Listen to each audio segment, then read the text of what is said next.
وإذ فجأة لقيت عربية راحت داخلة فيا من ورا زي الصاروخ، هرست لي العربية بتاعتي من ورا. احنا كنا يعني بعد الشر احنا الأربعة اللي كنا في العربية دي كنا متنا. ناس كتير منكم بيسالوني في الكومنتات بيقولوا لي ليه يا شاور وانت ما بقتش بتنزل فيديوهات كتير زي الاول، بقيت بتنزل زي فيديو واحد في الاسبوع او كل 10 ايام بقيت بتنزل فيديو. عايز اقول لكم ان احنا الفتره اللي فاتت دي كانت من اصعب فتره عدت علينا كلنا، التيم كله يعني كمجمل كلنا كان بيحصل لنا مصايب. الله اعلم هل هي دي عين ولا هل هي مثلا تقصير مننا في حق ربنا مثلا، او تقصير مننا في حاجه معينه، او يمكن احنا بنعمل حاجات غلط احنا مش واخدين بالنا منها. فانا طالع في الفيديو بتاعي النهارده لان انا دايما اتعودت ان انا زي ما بنشارككم الحاجات الحلوه وزي ما بطلع لكم احنا جبنا عربيه جديده او مثلا مأجرين عربيه بنعمل بيها فيديو وبنبقى مستمتعين ان احنا اول مره نركب حاجه زي كده ونروح مكان مثلا نضيف او نروح حمامات سباحه او نسافر سفريه جامده، وببقى عايز اوريكم كل اللحظات الحلوه. في نفس الوقت برضه لازم تبقوا عارفين ان احنا بنمر بلحظات وحشه وبيحصل لنا مشاكل زينا زي اي حد ويمكن اكتر كمان. المفروض ان في ناس كتير منكم كانت منتظره الجزء الثاني بتاع الفيديو اللي فات اللي هو احنا المفروض كنا عاملينه مقلب في يوسف، والمفروض ان كان ينزل له بقيه، المفروض كانت تنزل في اسرع وقت ممكن. بس انا هقول لكم يعني في ال10 ايام اللي فاتوا دول بس، يعني ما بالكم بقى باللي قبل كده، انا هقول لكم ال10 ايام دول اللي فاتوا حصل فيهم كام مشكله وكام كارثه وكام مصيبه. المفروض ان احنا كنا مصورين الفيديو، اخر فيديو خالص صورناه كان المفروض ان هو متصور في المارينا في الساحل الشمالي. المفروض ان احنا رجعنا طبعا عشان العزاء وفاه جدتي، والمفروض ان احنا كنا يعني راجعين على طريق سفر لطنطا. اول ما خلصنا العزاء والدفنه لقيت الموقع بتاع التيشيرتات وقع بدون اي سبب وبدون اي مش عارف ايه المشكله ومش عارفين نحلها، ويمكن لحد اللحظه اللي بتصور فيها الفيديو ده يعني احنا شبه مثلا 5 6 بنحاول في المشكله ومش عارفين ان احنا نشغل الموقع تاني. الله اعلم هل في حد هكره، هل في مثلا مشكله حصلت عليه، الله اعلم. المهم سيبنا فني في المواقع هو اللي يحاول يحل لنا المشكله، وقلنا ايه احنا لازم برضو ان احنا نكمل الشغل ولازم نكمل التصوير عشان خاطر في ناس كتير بتكون مستنيه فيديوهاتنا، وغير كده وكده ان احنا اصلا لو قعدنا مده طويله مش بننزل فيديوهات ده بيأثر على التفاعل بتاع القناه. المهم كلنا رحنا مجهزين شنطنا وتوكلنا على الله، قلنا هنرجع تاني على المارينا على الساحل عشان خاطر نكمل السلسله اللي احنا بنعملها والتصوير اللي احنا بنعمله. بدايه القصيده واحنا طالعين من طنطا، اول الطريق يا دوب عدينا حوالي 20 كيلو كده من طنطا. شوقي المفروض احنا كنا طالعين عربيتين، عربيه بتاعتي كنت لسه جايبها يعني عربيه جديده، كنت جايب عربيه BMW ما كنتش لسه دفعت حقها والله كاملا، يعني لسه لحد الان عليا من ثمنها، وهحكي لكم بقى يعني هحكي لكم ايه التفاصيل في الاخر لان دي تعتبر اخر حادثه حصلت. المهم طلع انا بالعربيه الBM وشوقي طلع ورايا بالعربيه الجولف بتاعته. المهم احنا الاثنين ماشيين على الطريق، انا سبقت شويه قدام كده هو كان المفروض ورايا. يا دوب وصلت عند دخله الساحل لقيته بيرن عليا يقول لي الحقني انا عملت حادثه كبيره. المهم رحت واخد اقرب ملف ورحت راجع له في ثانيه الا ثانيه. المهم وانا راجع له لقيت اللوكيشن سواحني دخلني بلد ما يعلم بها الا ربنا، بلد اول مره اشوفها في حياتي، تهت فيها يعني بصوا مش عايز اقول لكم كانت اول تجربه للعربيه، دخلت في بلد يعني ربنا ما يوريكم، تهت فيها 4 5 مرات. بلد اول مره اشوف بلد بيتحط على ناصيه الشوارع بتاعتها بوابه. خلاص انا طالع من البلد اهو لقيت بوابه حديد مقفوله، والله ما اعرف اسمها ولا اعرف يعني مش عايز اعرف مكانها اصلا تاني، بس اللي هو عايز اعرفكم ان الموضوع كان تحس كده ان في حيطه منعانا ان احنا نروح ان احنا نكمل او ان احنا نروح نهيص شويه على نفسنا او ان احنا نروح نفك شويه. المهم بعد بتاع ساعه او ساعتين، المفروض اصلا ان كان فرق ما بيني وما بين شوقي نص ساعه، قعدت ساعتين عشان اوصل له. المهم رجعت ايه يا شوقي اللي حصل، لقيته بيقول لي توك توك ماشي على الطريق السريع معاكس، يعني هو ماشي في طريقه وتوك توك جاي عليه معاكس، توك توك ماشي غلط. المهم شوقي يعني راح عامل شمال عشان يتفاداه، راح التوك توك داخل معاه في نفس الاتجاه، يعني هو راح عامل كده عشان يفاديه، راح التوك توك داخل معاه كده، راح شوقي داخل شمال راح خابط في عربيه ثانيه جنبه، والعربيه الثانيه قعدت تعمل كده يمين في شمال يمين في شمال، راح ماشي شويه على جنبه الشمال، مشي على كاوتشتين كده وبعدين راح ماشي على الكاوتشتين اليمين التانيين، والحمد لله واحد بس ان شاء الله ربنا يشفيه كان في العربيه اللي هو شوقي خبطها دي، دراعه حصل فيه دخل فيه ازاز او حاجات زي كده، بس ربنا يشفيه، بس الحمد لله بسيطه يعني. المهم ان الحمد لله ما كانش فيه الا اصابه واحده، وان شاء الله يقوم بالسلامه، وربنا ما يوري اي حد منكم يا رب ما تتعرضوا لاي حوادث، وان شاء الله ما اشوفش حد فيكم يحصل له اي حاجه وحشه ابدا. المهم ان انا بحكي لكم الموضوع باختصار شديد جدا، يعني انا كده بقول لكم ايه الموضوع سريعا، في تفاصيل بقى ومشاكل كبيره كانت حاصله، بس انا بقول لكم ايه انا بحاول ابسط لكم المواضيع لان برضو ايه يعني في حاجات معينه ما ينفعش اقولها عشان اليوتيوب ما يحظرش الفيديو او يعتبروا ان انا بتكلم فيه عن يعني دم وحاجات زي كده. المهم حاولنا نحرك عربيه شوقي عشان نكمل طريقنا، العربيه تدور ما بتدورش، نيجي تدور ما بتدورش. المهم من هنا لهنا قعدنا نحاول وناس تيجي تقف معانا وميكانيكيه وما اعرفش ايه عشان نكمل طريقنا، العربيه مش راضيه تدور، جابت الميه اللي فيها كلها اتخرمت من تحت او اتكسرت من تحت. انا طبعا يعني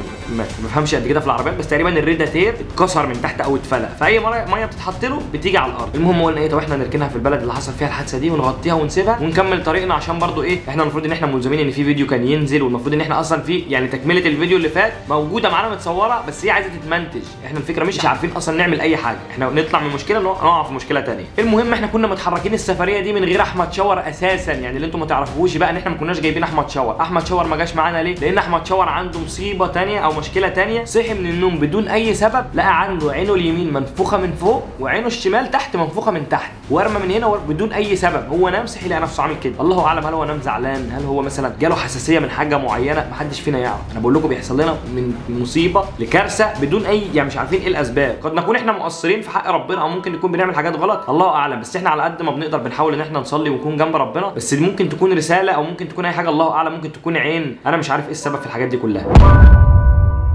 المهم رحت متصل على احمد وقلت له احمد حصل 1 2 3 4 واحنا دلوقتي عطلانين وفي عربيه معانا مش قادره تتحرك. فراح قايل لنا ايه، طب خلاص انا لو كده ممكن احاول اتحرك لكم بالليل لان انا ما بعرفش انزل في الشمس عشان خاطر عيني. فهم طبعا باتوا في البلد اللي هي كان فيها المشكله دي، لان انا عربيتي طبعا ما ينفعش تاخد 8 لان هم كانوا 4 واحنا 4 في العربيه بتاعتي. هم باتوا في البلد اللي حصل فيها الحادثه واحنا سبقنا عشان نجهز لهم مكان لما يجوا لنا يجوا على مكان يناموا فيه على طول ويجهزوا ان هم يقعدوا فيه على طول. المهم احنا وصلنا ونمنا على ما هم كانوا بقى يعني احنا كنا نايمين هم كانوا بداوا يتحركوا. صحينا ميتين من الجوع طبعا لان كل الاحداث اللي كانت عماله تحصل دي والمصايب اللي عماله تحصل دي ما كناش بقى بناكل ولا بنهتم بنفسنا ولا بنفكر اصلا في اي حاجه غير ان احنا ايه العربيات هتتصلح ازاي، طب الونش، طب مش عارف ايه، طب العربيه هتروح دي فين ودي هتروح الصناعيه دي هتروح مش عارف الحرفيين دي كده. المهم صحينا ميتين من الجوع. رحنا واخدين العربيه بتاعتي اللي هي المفروض البي ام اللي تاني يوم اركبها فيه، يعني ده كان تاني يوم انا جايبها فيه. المهم احنا صحينا من النوم، كان المفروض الشباب بقى اللي هم عاملين الحادثه هيبتدوا يتحركوا لنا. كنا احنا صحينا قبل الفجر بكام ساعه، قلنا يا دوب ننزل نجيب لنا سندوتشين شاورما، نروح نجيب السندوتشين على ما الفجر يكون قد نروح نصلي وبعدين نبتدي هنشوف هنعمل ايه بقى في يومنا من اول الساعه 6 الصبح. يا دوب طلعت رحت جبت السندوتشين بلف يو تيرن على الطريق السريع راجع، واذ فجاه لقيت عربيه راحت داخله فيا من ورا زي الصاروخ، هرست لي العربيه بتاعتي من ورا.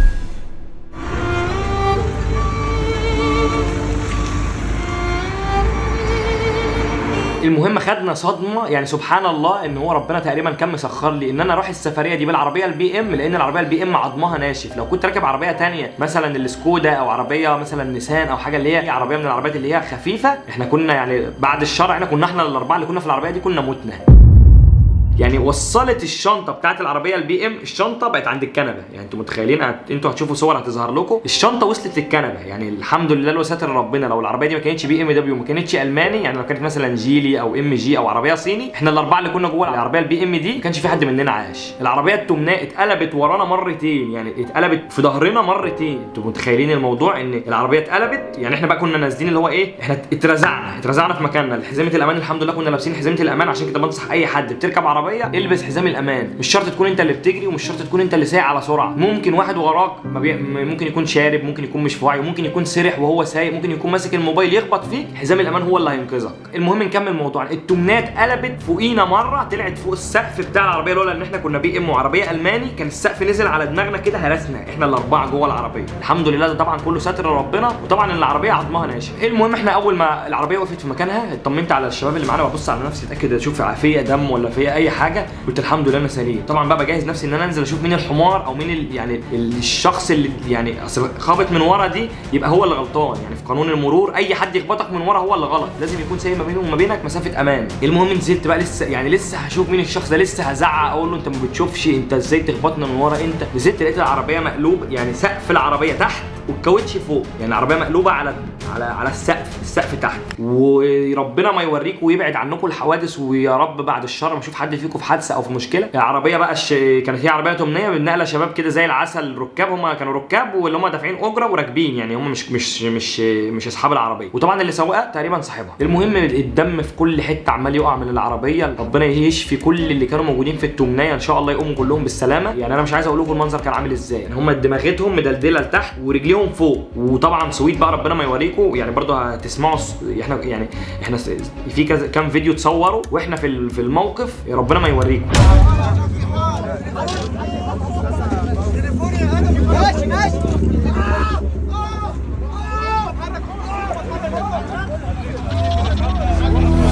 طبعا في بقى اللي دخل في رجله مش عارف صاج من التمنيه دخلت في فخدته، يعني دخلت في وركه. في اللي نزل اصلا ما بيتكلمش، يعني النطق ما فيش. في اللي نازل مبرق كده تحس ان هو مش مستوعب ان هو ايه اللي بيحصل ده. لقيت السواق بتاع التمنيه اول ما يعني نزل قاعد يقول يا رب ليه ما خدتنيش، يا رب كنت خدني، ده انا عليا اقساط من ثمنها، ده انا ما مش عارف ده انا لسه ما سددتش ثمنها كامل، ده يا رب كنت موتني، سبتني اعيش ليه. يعني انا كنت نازل اصلا، هو المفروض انا كنت نازل اهاجمهم ان هم انتوا ازاي اصلا تجروا بسرعه كده. لقيت نفسي انا كمان مش قادر انطق، انا ما كنتش عارف اتكلم من المنظر. طبعا بقى زي ما بقول لكم كنت انا لابس تيشيرت ابيض، فلقيت شاب كده يعني من قدي او اصغر مني مثلا ب3 4 سنين عمال يصوت بعزم ما فيه. انا عايز انقذ اي حد، مش عارف يعني اتخانق مع الراجل اقول له انت حمار ولا امسك اللي هم الشباب اللي راكبين اللي هم ركاب اصلا ما لهمش اي ذنب بالموضوع. المهم لقيت نفسي من تلقاء نفسي من غير ما افكر بحاول ان انا اطلعهم من العربيه، عمال اشد واحد واشد الثاني، وبص لقيت واحد يعني متشعلق اشده، ابص لقيت دم يطرطش عليا، لابس شيرت ابيض لقيت دم عمال يطرطش عليا كده. وبعدين انا مش عارف اتصرف، انا ما عمري في حياتي ما اتحطيت في موقف زي ده، فقلت اسيبه لان هو يعني كان في حاجه ماسكاه، في حاجه كان يعني منعاه ان هو يتشد، حاجه داخله في رجله او في وركه او كده. ربنا يشفيهم كلهم باذن الله. انا ما اعرفش هم الصراحه، يعني احنا اطمنا عليهم ان هم في المستشفى يعني، وفي اللي جاله نزيف داخلي ان شاء الله يقوموا من الموضوع ده بالسلامه يعني. وعلى ما اعتقد في 3 هيعملوا عمليات وفي واحد منهم حوضه اتكسر، ان شاء الله باذن الله يقوموا كلهم بالسلامه. هي كانت الغلطه كلها غلطه سواق التمنيه، لان هو اللي داخل فيها من ورا وكان ماشي بسرعه، والحمد لله كان في منهم 2 تقريبا او 3 ما حصلهمش اي حاجه، نزلوا زينا كانوا سلام تقريبا اللي كانوا قاعدين ورا خالص. المهم بقى اول ما نزلوا قعدوا يشتموا فيه انت حمار، انت بتجري ده احنا مش هنسيبك ده. بس طبعا يعني كان هي اللحظه دي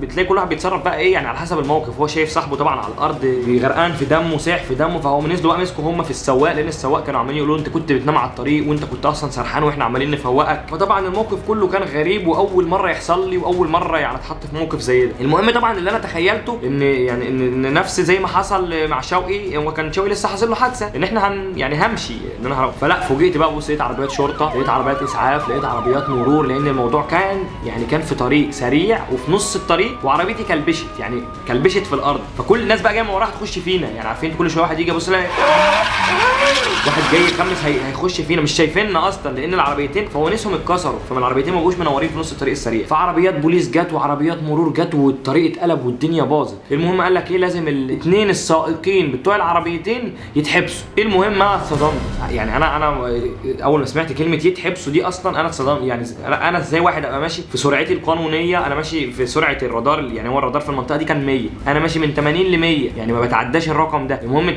انا سمعت الكلمه الصبيت اول ما قال هتروحوا القسم، انا صعقت اللي هو طب انا ذنبي ايه يعني؟ انا اتخبطت من ورا، لقيت الظابط طمني الصراحه، ظابط الشرطه اللي جه قال لي انت ما تقلقش، هو انت هتعمل حاجه من الاثنين عشان خاطر نجيب لك حقك. يعني انت دلوقتي هتيجي القسم لان مين اللي هيجيب لك حقك؟ انت دلوقتي مثلا يعني وفي واحد فيكم غلط، فمين اللي هيحكم مين فيكم الغلطان؟ انا ما اعرفش، انا لان اول مره اتعرض لموقف بس اترعبت ان في حبس. فالمهم قال لنا ايه لازم هتيجوا انتوا الاثنين السواقين انا والسواق الثاني. فالحمد لله لستر ربنا ولطفه بيا ان انا ما اتصبتش. السواق بتاع العربيه التمنيه اللي ربنا يشفيه اللي هو نزل قاعد يقول يا رب كنت خدتني وبتاع، وصعب عليا الصراحه جدا يعني. المهم هو كان ايه اتصاب رجل عنده اتكسرت، والرجل الثانيه يعني عارفين اللي هو تحت عند الكعب كده هنا الحته دي كده اتقطعت، اللي هو يعني هحاول اشرحها لكم بصوره، اللي هو الجزء اللي هو العرقوب ده اللي هو بيبقى من ورا الرجل ده اتقطع. المهم هو راح على المستشفى وانا رحت على القسم، هو طبعا راح لانه كان لازم يخيط. المهم رحت انا على القسم، قعدت هناك على ما السواق الثاني يخيط ويتجبس، وبعدين يجي هو كمان على القسم عشان نشوف مين فينا اللي هيشتكي الثاني ان هو غلطان. المهم طبعا اخو السواق بتاع التمنيه جالي على القسم، يعني ساب اخوه في المستشفى وبعدين جالي على القسم. طبعا بما ان اخوه غلطان فهو كان جاي يشوف ان انا هعمل ايه، لان يعني هو انا المفروض لو اشتكيت انا اللي هبقى اقوى لان انا اللي مخبوط من ورا. فالمهم انا لما شفت اصلا الراجل صعب عليا، لما لقيته بيقول ربي يا رب كنت خدني ده انا عليا اقساط ده انا مش عارف. المهم لقيت اخوه جاي، طبعا لقيته راجل يعني راجل محترم جدا، بس هو تقريبا يعني ايه تقريبا على ما اعتقد عامل باليوميه او مزارع فلاح او حاجه، لان اول لما سلم عليا ايده كانت ناشفه جدا ومشققه، فانا يعني حسيت كده. المهم لقيته بيقول لي انت طلبات حضرتك ايه وانت تؤمر بايه وبتاع ومش عارف. قلت له اعمل امر لله، انا ما انت زي ما انت حضرتك شايف هي العربيه، انت شايف الخسائر عامله ازاي. يعني هو اصلا يعني الجزء بتاع الشنطه اللي ورا ده هي تكلفته، لو حد بيتفرج على الفيديو فاهم في البي ام يعرف ان لما العربيه الشنطه توصل للكنبه دي بمبلغ محترم، ممكن بس ثمن الفوانيس يبقى بثمن التمنايه. يعني ممكن انا طبعا ما بفهمش في العربيات قد كده، بس يعني معروف ان قطع البي ام نار، اغلى قطع غيار في السوق كله هي قطع غيار البي ام. المهم انا قلت له بص انت اخوك انا متاكد مليون في الميه ان انت اخوك كان شارب حاجه، انت اخوك مستحيل يكون ماشي كده على طريق زي ده بالسرعه دي الا لو هو مش في وعيه. ممكن هو اكيد شارب حاجه، في حاجه مش مظبوطه. هو لو طلع شارب فعلا حاجه انا مش هسامحه ومش هعدي له الموقف ده. المهم من هنا لهنا قاعد يحلف لي بايمانات المسلمين ان اخوه ما بيشربش اصلا السيجاره العاديه، يعني ما بيشربش يعني مش بيشرب مثلا حاجه مخدرات، لا بيقول لي ما بيشربش السيجاره العاديه. قال لي والله العظيم ده احنا 3 اخوات داخلين في قسط التمنيه دي ولسه لحد الان نص القسط ما اتدفعش. يعني هم هيفضلوا طبعا التمنيه اتدمرت زي ما انتوا هتشوفوا، اصلا التمنيه دي تتباع خرده يعني على حد علم انا، يعني انا بصراحه برده ما عنديش خبره قد كده، يمكن تتصلح بس لو اتصلحت هتتصلح بثمنها. المهم اخوه طبعا خيط في المستشفى وجالنا على المستشفى وبتاع. المهم اتكلمت معاه وبتاع ولا شميت في بقه ريحه ان هو مثلا شارب حاجه او ان هو وكان بيتكلم في وعيه، بس هو طبعا كان مدروخ من الدم اللي هو فقده، يعني هو لان هو اتكسر ورجله اتفتحت. وطبعا كان اخواته كلهم محترمين، بس طبعا اللي انا حسيته ان هو اصلا يعني هو يعني شغال على التمنيه، فهو هيعرف منين يصلح يعني الجزء بتاع العربيه ده. انا برغم ان انا اصلا يعني انا المفروض اصلا ان انا متداين بتقريبا بنص ثمن العربيه دي، يعني انا دافع نص ثمنها والباقي المفروض ان انا بقسطه، يعني بدفع منه اجزاء. يعني انا من المفترض ان انا عليا جزء من ثمن العربيه، يعني كده كمان المفروض ان لو انا اللي هدفع ثمن الصيانه هيزيد عليا كمان ثمن صيانه العربيه. فهو كده لو انا اللي شلت تصليح عربيتي هدفع يعني هكمل بقى كده بقيت ثمن العربيه وهدفع كمان ثمن تصليح العربيه. المهم انا لقيت الظابط بيكلمني في ان هو انت لازم تشتكي لان انت عربيتك اتضررت جامد وهو كده خبطك من ورا، فانت كده انت اللي متضرر. يعني انا لقيت الظابط يعني كل الناس كانوا بيكلموني في ايه، انت لازم انت تشتكي. حتى الناس اللي كانوا في ساعه الحادثه لما شافوا الموضوع قالوا لي هو خبطك من ورا انت تشتكيه عشان يصلح لك هو عربيتك. بس طبعا لقيت بقى هم يعني طبعا لقيت اخوه بيتكلم معايا، وهو الصراحه برده اتكلم معايا. هو اصلا بيشتغل على التمنيه بتاعت اخواته، هو شغال عليها باليوميه، يعني هو رزق يومه في الشغل بتاع التمنيه، غير كده هو ملوش مصدر دخل. قلت له يا عم طب شوف لو عندك مثلا ذهب، لو شوف لو عندك ارض مثلا انت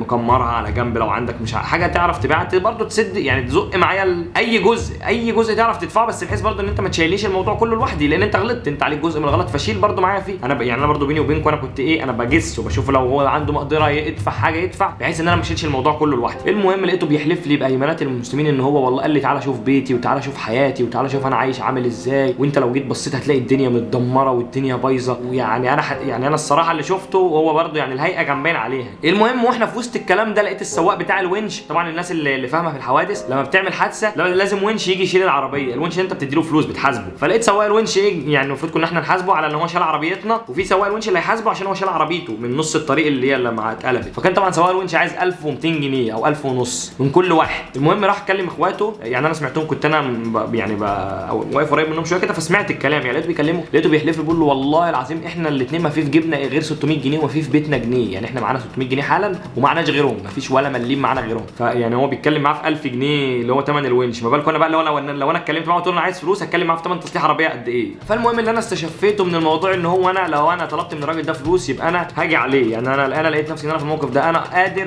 يعني هو ربنا بيقول ان انت لو قدرت اعفي، انت لو قادر ان انت يعني تعفي عن حد اعفي عنه. ما دام انت طول ما انت، انا برضه عايز اوجه دي نصيحه لاي حد، انت لو اتحطيت في موقف ان انت حسيت نفسك ان انت تقدر على حد او ان انت ممكن تفتري، اعرف ان انت في اللي يقدر يفتري عليك وفي اللي يقدر عليك وفي الاقوى منك، وطبعا في فوقينا كلنا ربنا. المهم انا لقيت السواق جاي يقول لي بص شوف اللي انت عايزه وانا هعمله لك، انا عندي استعداد اعمل لك اي حاجه، يعني اي حاجه انت تطلبها انا هعملها لك، بس بمقابل ان انا يعني ان هو انا ما بقاش اتهمته بان هو غلط، يعني بحيث ان يبقى في الموضوع تصالح وتنازل. فطبعا انا لما لقيته بيتكلم هو اعترف بغلطه وشاف ان هو غلطان، لقيته بيكلمني ان هو ما عندوش المقدره. انا الصراحه يعني ما قدرتش، يعني ما تخيلت ان انا ممكن كنت اكون انا في نفس الموقف واحتاج ان حد يبقى اللي قدامي يقول لي انا خلاص، ما هو انا بقول له انا مش قادر. فيعني كنت اتمنى ان ربنا يبعت لي حد ان هو يبقى فاهم ان هو انا مش معايا فعلا ويسامحني ويعني يمشيني، لان هو متجوز ومخلف. المهم اللي انا استشفيته ومن كلامه ان هو انا لو طلبت من الراجل ده فلوس هبقى انا هبقى باجي عليه، لان انا اكتشفت ان هو فعلا مفيش. يعني هو قال لي كلام صراحه انا ما ينفعش ان انا اقوله، بس يعني هو يعني عرض عليا جميع انواع الخدمات وان هو يعمل لي يعني اي حاجه انا هطلبها، لان هو اللي غلطان فيا. بس يعني انا